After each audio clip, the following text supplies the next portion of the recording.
What's up, everybody? Welcome back. Brandon again. I'm in my hotel room in Seattle, and I figured I'd try to bring you guys some content. I've got a video out each day so far, but let's be honest, they've been pretty shitty. But let's be super honest and just say all my videos are a little bit shitty, so at least I'm keeping it consistent.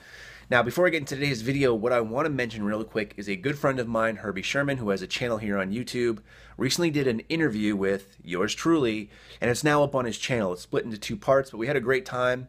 So if you are interested, go check it out and show Herbie some love. But not too much love because he's married, so relax, fellas.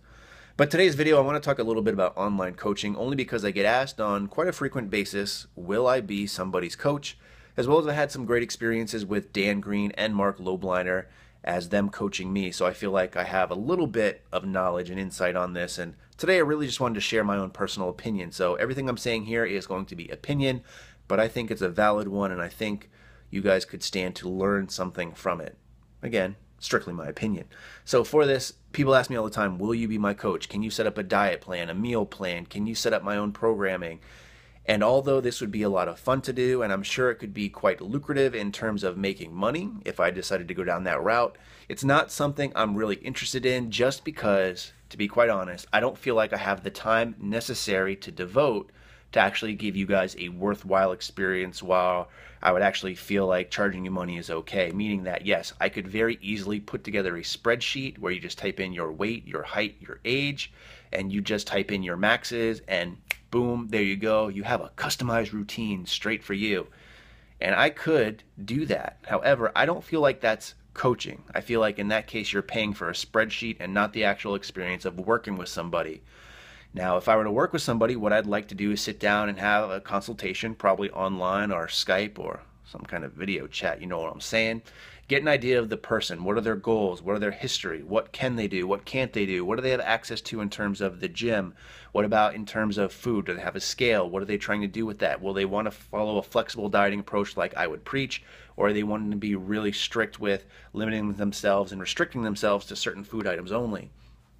On top of that, I'd like to see daily updates. How are you feeling today? What'd you train today? Let me see your workouts. Videotape your workouts. Oh, by the way, I also want to see your food log, your food journal. If it's something regarding physique and this is something you want to work on, so bodybuilding style, I might have to ask to see pictures. It's something I'm going to want to see. But all of this compounds on top of each other, and just for one single person, it takes a lot of time and it takes a lot of effort, in my opinion, again, to do it correctly. So this is one of the reasons why I just can't do it at this point. I don't feel like I could put that in to giving you the attention that you need. Now, that being said, this is where Mark and Dan tie in, as I've had great experience with them. And in fact, even like Mark, for example, he would email me saying, dude, you got to send me this. Dude, how's this going? Dude, how's that? So he was really anal in that aspect, which I covered in my review with him. But that's good, and you really get what you pay for. A lot of people say, oh, Mark's expensive, or training with Dan Green, having him do your program, that's expensive. And in a certain context it is, if you compare it to people who just send you these kind of cookie cutter routines or cookie cutter meal plans.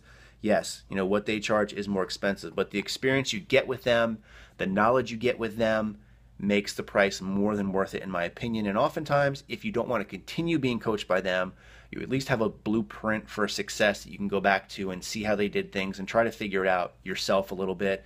And oftentimes, if you talk to these coaches, they'll be more than happy to kind of let you in on why they do the things they do, as opposed to people who sell you a cookie cutter type routine and their main goal is to have you keep re-upping that with them, and they don't want to really let you in on anything. So that's just my opinion. If you guys are looking to hire a coach, unfortunately it can't be me, but if you're going to get one, make sure that they give you the attention that you deserve, because in the end, we're all unique and special snowflakes. In the meantime, everybody, as always, thanks for watching, and stay big. And I'm sorry if this iPhone gave you a little bit of motion sickness. Call it the Blair Witch Project. We'll talk to you soon.